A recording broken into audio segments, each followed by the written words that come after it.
Hello YouTube, I am back with another installment, volume 3 in my Missing Persons and Unsolved Cases series. This one, as I said before, is going to focus on a beautiful young soul by the name of Kyron Horman.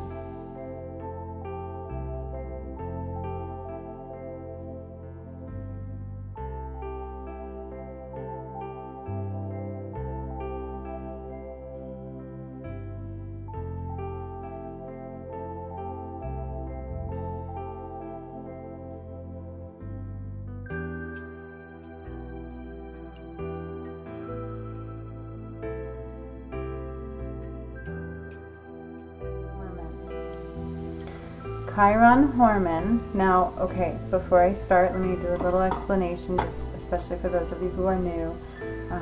My name is Juniper Bloom Mystique, also known as Brianna, aka multiple things, right? But I'm a master healer. I don't really know exactly how it is I do what I do. I mean, I do, but it takes a lot to explain, and that's not what I'm here for today.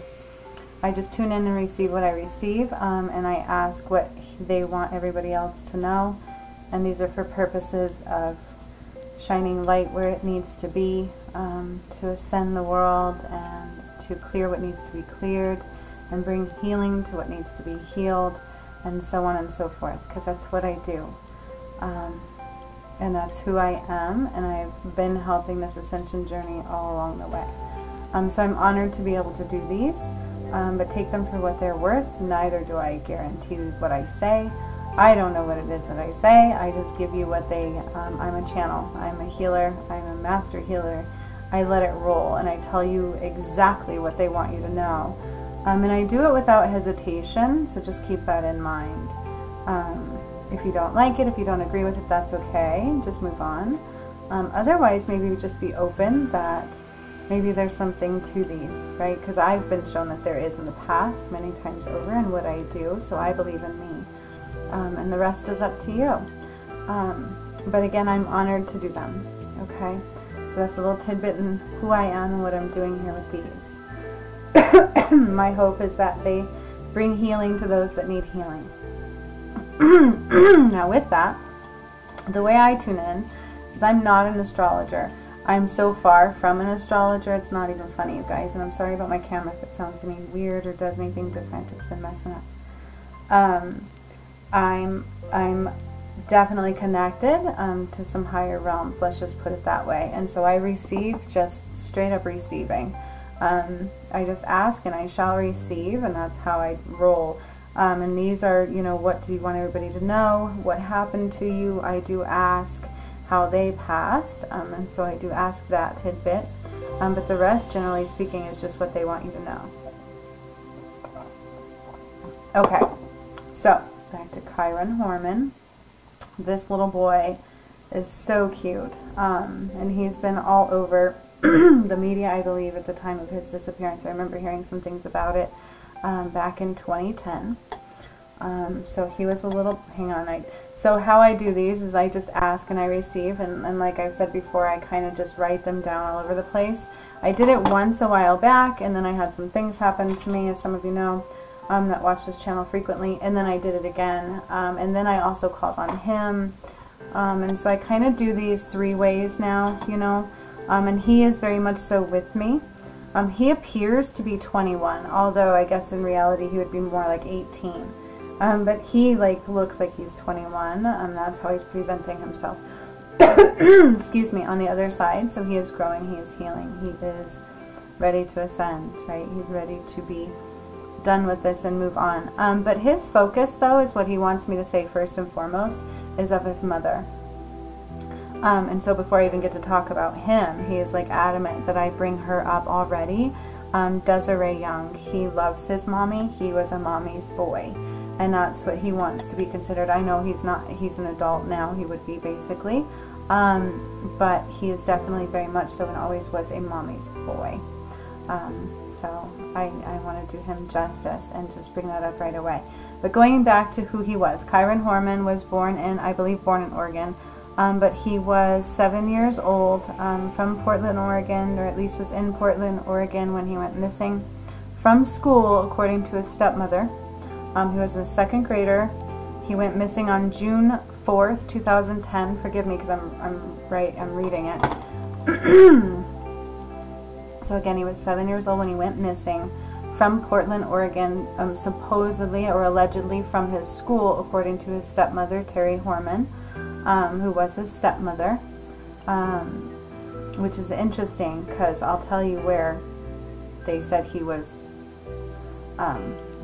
Anyways, you'll find out why that's interesting later. Let's see. Like, where do I start? Because it does go all over the place. So forgive me for that. Again, there's still no smooth flow to these for how I do them all the way. They're very powerful though, and they can be a little bit emotional for me. And each one so far has been a little bit different, which is quite interesting. But I really do like them.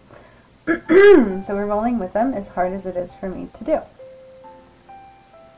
Now, Kyron Horman, I'm like, where do you want me to start with this? Do you want me to start what happened that day or prior to that day?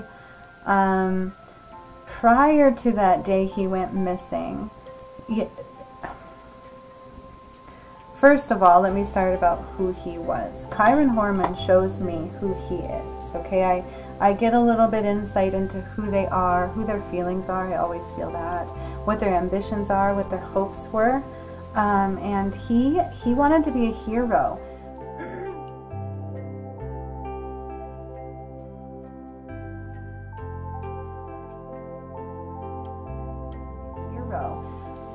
He was very much so into heroes, and so what he's showing me is a police officer. Now, I don't know much about this little boy in reality. This is just what I'm telling you that he is showing me today as I channeled him.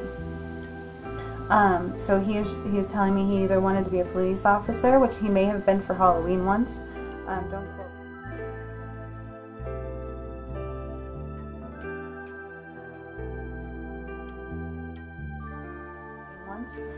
don't quote me on that because I don't know. I feel weird saying these things, but that's what I see. I actually see him like trick-or-treating, very proud, and imagining himself as this little police officer that he wanted to be.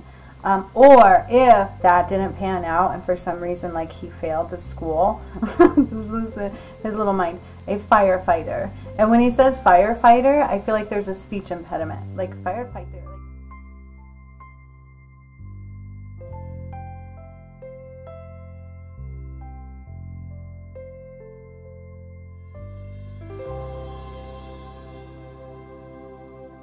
Like firefighter, like I can't say it like he does in my head, but there's like a little bit of a speech delay or a speech impediment also at play at some point. But he also pointed to the fact that he had some difficulty at birth, and I don't know on the physical realm if that's true or not. I did not research this, and this is just what I'm showing you, that there's a possibility of a struggle during birth.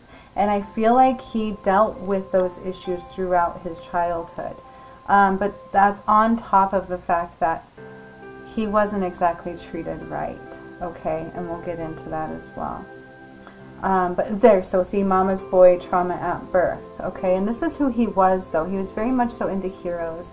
He loved heroes. And he really wanted to be a police officer because he felt like he was going to save the world. And he wanted the world to know him. Like, he had a larger-than-life personality. Like, he would be the one that's like, whoosh, bursting through the scenes, right?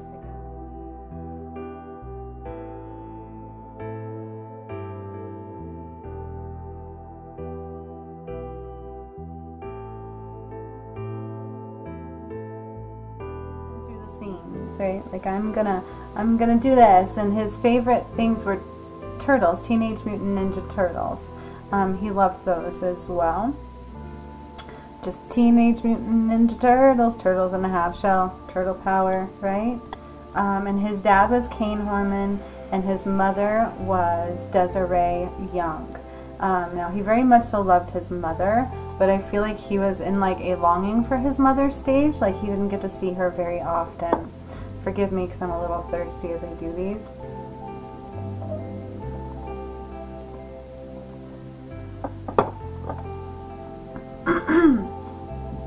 Okay, So that's some introduction into who Kyron really was, because I feel like that was not exactly a full focus, right? The focus kind of became about his stepmother every way, and she actually in some weird way enjoyed that, so I'll just throw that out there. And that's who he struggled with, and that's where the abuse also came from, according to Kyron. Because again, I channeled him. Whatever spirit wants me to know and bring forth is what I'm going to bring forth. So it's not for me to convince you. It's just for what they need to be shown and seen. Okay, so now, now that I've talked a little bit about his mom and his dad, he loved his dad very much. To him, his dad was also a hero. And so that's where that want and need to become a hero comes into play. But he was abused, okay? And his stepmother, Terry Horman, was an interesting character. So what they're telling me about her was she was kind of like two people, at least, is what he says is at least, right? Two people at least. She probably, I feel like she very much so more than likely did steroids at some point, if not for quite some time, and things of that nature. And he also describes her as a little bit of a Dr. Jekyll and Mr. Hyde. Now, again, remember, I'm reading for what I channeled, because when I channel, I write things down or I'll forget them, because it's not in my memory, it's on a pure channel. And so that's who Terry Horman was, according to Kyron. That's what he's showing me. Okay. She you know, liked to work out a lot. It was like very muscular at some point. And so she was very much so into steroids. And I feel like the steroids may have even continued even without working out, whatever that means. And at that time she was at least two people, like a Dr. Jekyll and a Mr. Hyde. And she liked to abuse him, like shove him a lot is what he says, like a shove. So that's what he shows me, is he'd be like walking and she would all of a sudden just be like, boom, you know, like a little punk. Like, why'd you do that? And he'd be like so confused. And pick on him often. And then see, it said speech issue possible. So that was with the trauma at birth, very much so mama's boy. And I feel like he may have struggled in some ways because of that. Okay, so I feel like I'm doing pretty good, and we're staying in the flow of where he wants me to go with it. And so this is kind of leading us up to going into the day that he went missing on June 4th, 2010. We know that for sure. That is the day that he disappeared. The details of how and why have never been solved to this day. But according to his stepmother, Terry, she took him to a science fair that morning at school. And then she says she left him there, and she left with her baby and went and ran some errands, did some other things, and then went home and waited for him to get off the bus. That's her story. And there's some discrepancies in that story. According to the school, apparently there was a witness that did see her, Kyron, and the baby walking back through the parking lot at some point. There was a witness, according to them, that they saw a truck at some point after that, driving somewhere. And then I do believe that one of the teachers said that she had told him there was a doctor's appointment coming up, so that's why the teachers didn't even look into the fact that he was never actually in class that day. According to the teachers, he was never marked in class, he was marked absent. And she had mentioned a doctor's appointment, and so they put those two together. Apparently some confusion there. But that is the day he went missing, according to her, from his school. That is Terry's story.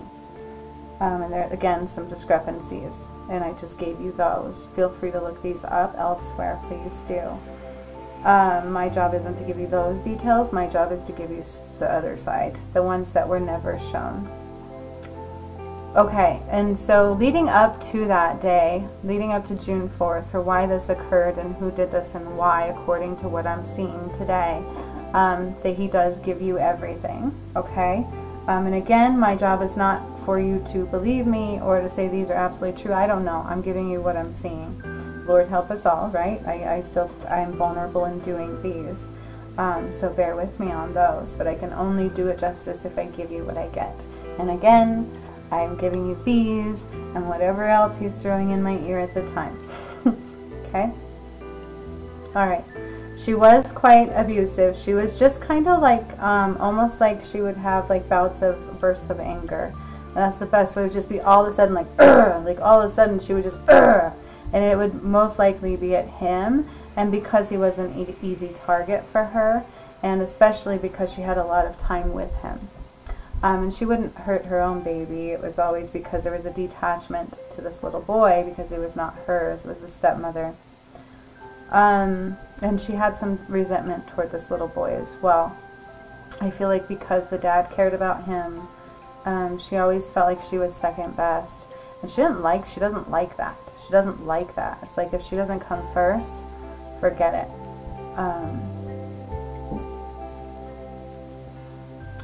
Alright, so with that being said, we're going to lead up into, so I feel like Terry and Kane.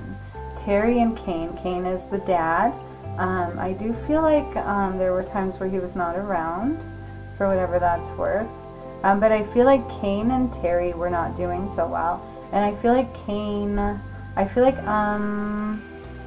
there may have actually been an affair. I'm not exactly sure there. I do see an affair present. I don't know who. I'm really not sure if I care. But I feel like that is in the energy. Like there was definitely some... I feel like Kane may have wanted out, and I feel like he may have strayed, or one of them had strayed, but I feel like there was talk of divorce. I feel like there was something hurtful that had occurred, and Terry felt like she wanted to get back at him, because there was very much so a feeling of, I want to hurt this man, and what is the best way to hurt this man? What is the best way to hurt this man? Okay, and that also leads me into the fact that he told me, according to Kyron, that she spent a good about 3 months planning this and finding a ways around things and the key players in all of this, and it was a good 3 months. Like, okay, started planning a few months, okay, yeah, before, all right, and so this was definitely planned by her.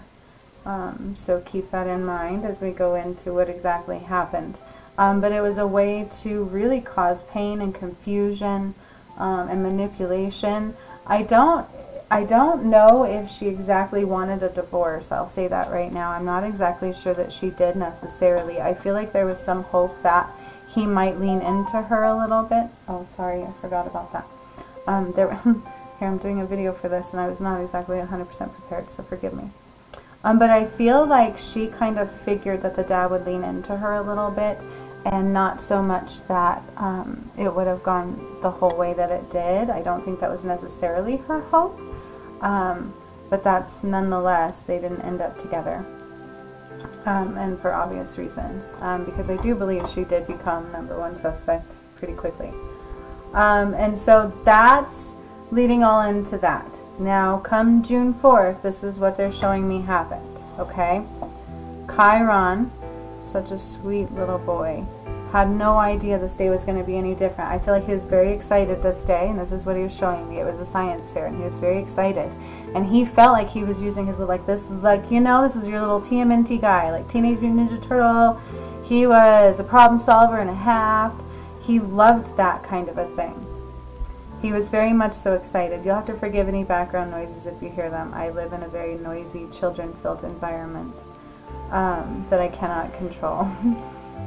So forgive that. But I feel like this was that day on June 4th, 2010. So he did go to the science fair.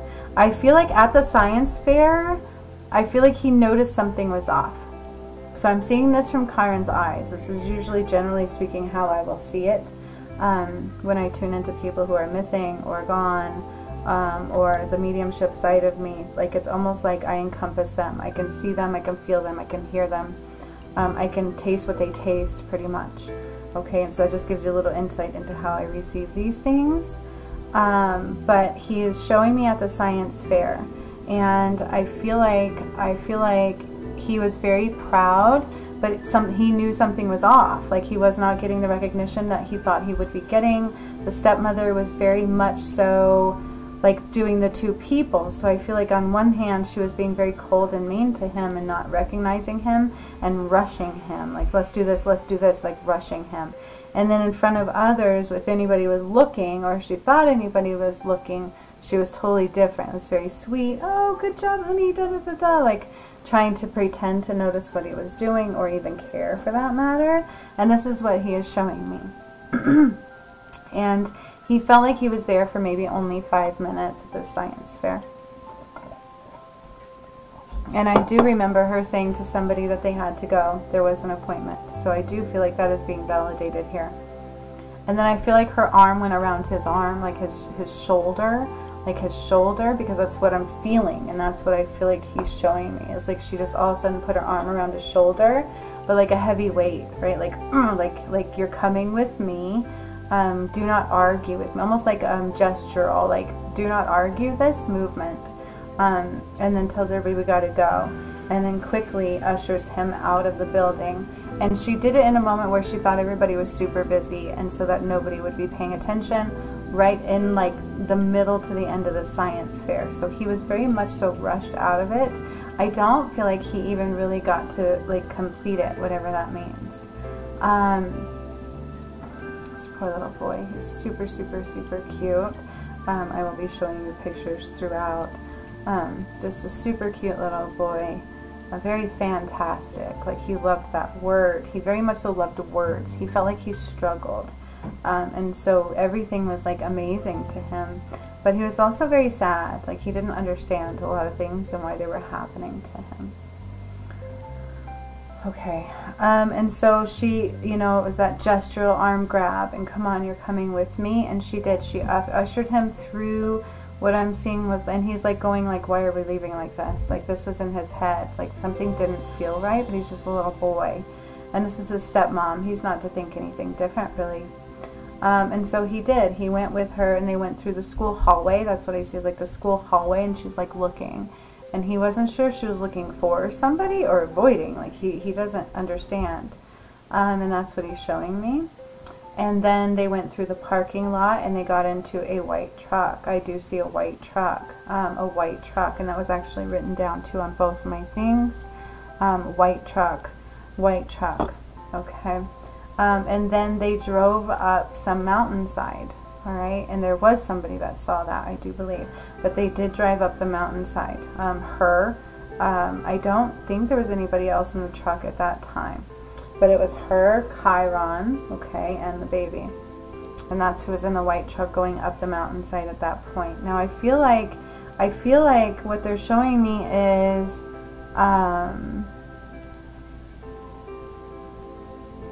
hang on just a second.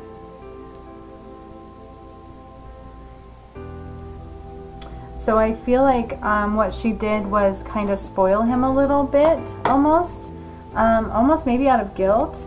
Like I feel like he may have had ice cream, and I feel like he didn't think anything bad was going to happen to him. I feel like he was a little confused, like maybe why is this stuff happening? This is not normal. But then again, this was coming from somebody who is usually two people, and he saw it that way at his young age. That something wasn't usually right. One minute she was this person, and it was like Dr. Jekyll and Mr. Hyde. And so, you know, I feel like she did kind of like condition him that day and try to like almost like treat him in such a way before she did what she did. And so we'll get into that too. Sorry, I don't know why my mouth is so dry in this one. Alright, so they ended up heading up this mountain. And what I'm seeing is it's like up this mountainside that she's familiar with. I feel like she knows the area. And I feel like they meet people. They meet them at what looks like a picnic area. Or like a camping site almost. But there's nobody else around, right? It's kind of secluded. But there is like a picnic bench. And I feel like he's off to the side playing. And I feel like she's over here at the bench talking to people, okay? And this is what he's showing me from his perspective at that moment. Like, she's over here talking to people, and he's playing over here going, okay, I have no idea, I just know I'm playing, this is pretty cool, I'm having a pretty cool day, which isn't usual, right? And so he's okay, like, he's all happy because this is not usual. But so he's going with the flow. He's not questioning anything completely at that point at all. And she's talking to these people. Now, who are these people?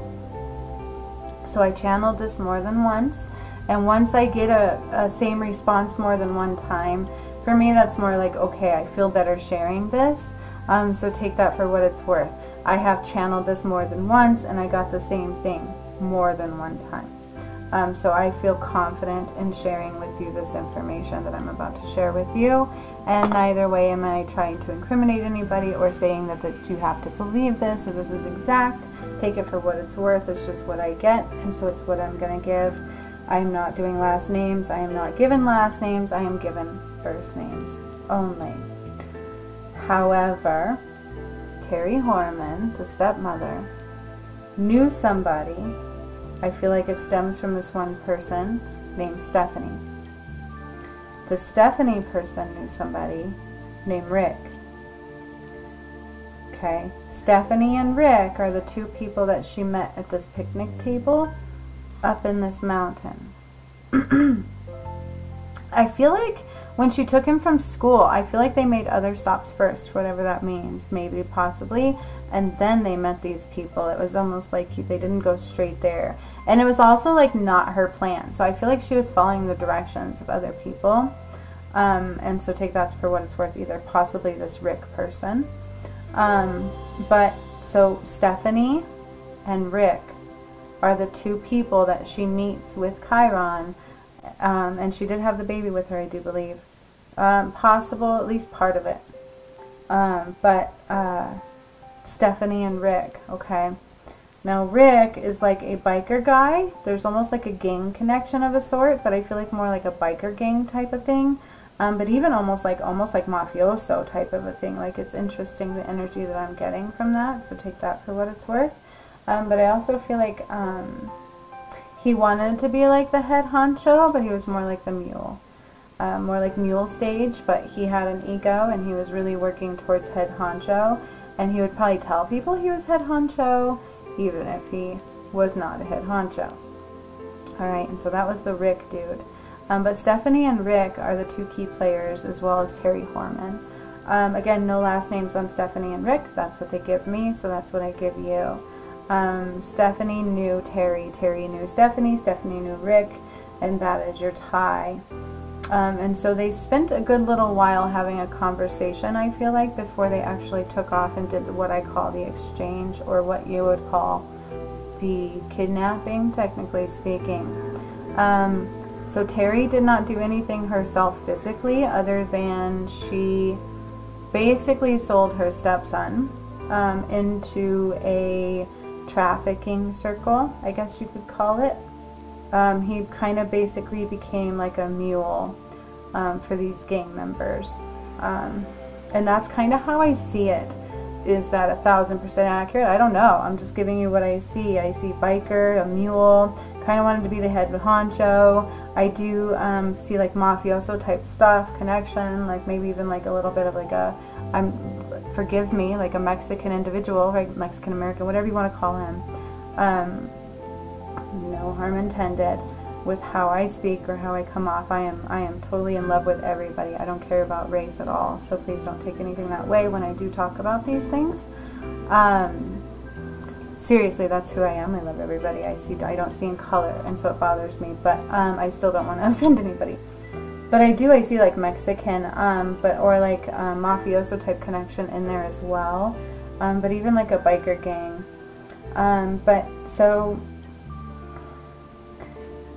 what happened was she basically gave him up, sold him for a very shitty price, right? Like you could put a price on a life, but I feel like this is coming through. I feel like it was a very, very low gestural amount, technically speaking. Like it was just basically like you're taking away my trash for me, so you're doing me a favor, so thank you, kind of a thing. So these were not great people, right? these were not great people, but I feel like it was sexual related too. Like, especially with like the Stephanie chick, like these women wanted to be like revered, I guess you could say, which is really weird and kind of gross. So Terry and her friend Stephanie, and I feel like there was a group of women that were like that with these group of men. So that's what that is. I have no idea how accurate that is. I don't know anything about these people. I'm just telling you what I need to be shown and what they're showing me to tell you, okay? Don't judge me and take it for what it's worth. Alright, and so what happened was the final exchange. Kyron was then given some story of why he should trust these people, because like I said, they spent some time having a conversation together, and that's what I wrote down, like a long combo first, okay? And then she handed him off. So she took him from the science fair, did some things, kind of spoiled him a little that day, like almost out of a consciousness that might have been in existence a little bit. Then he was actually playing, like off in the distance, right? And then handed him off, and they took him, okay? Now, right away, I'm going to tell you he did not die for quite some time. So he wasn't just taken to be killed right away.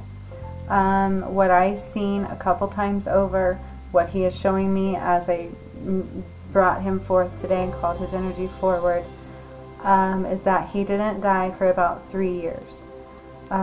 He was used as a mule. He was a tool. He was no longer in the area, and that's why they never found him. So he was immediately taken somewhere else. And in the end, the way he died was not in Oregon as well. Okay, so he was used as a tool. He was given drugs as a tester almost, like, here, try these. How potent are these? Did he survive? Okay, cool, let's put him out there. That kind of a thing as well, and some other things. And so if he was 7 when he went missing in 2010, that brings him to about around 10. He says 11 years old, so you're going into a little over 3 years later, right? So that would have been in 2013, roughly-ish, towards 2014, that he did finally pass away. So he is dead. He is on the other side. He has passed away. May he finally have all the pieces that he needs, and the comfort and the support and rest that he so desires in this ascension process from this moment forward. But he was very much so just used kind of like a mule, and even when he died at 11 years old, he was no longer a virgin. It was that way. Like, he was just totally treated like a discarded piece of crap, right, for these gang members to do whatever they wanted to do with. Or whoever they wanted to use him for, or whatever they wanted to use him for. And then it came to a point where he was basically no longer of use, kind of like a weak link. And that's what they're showing me, okay,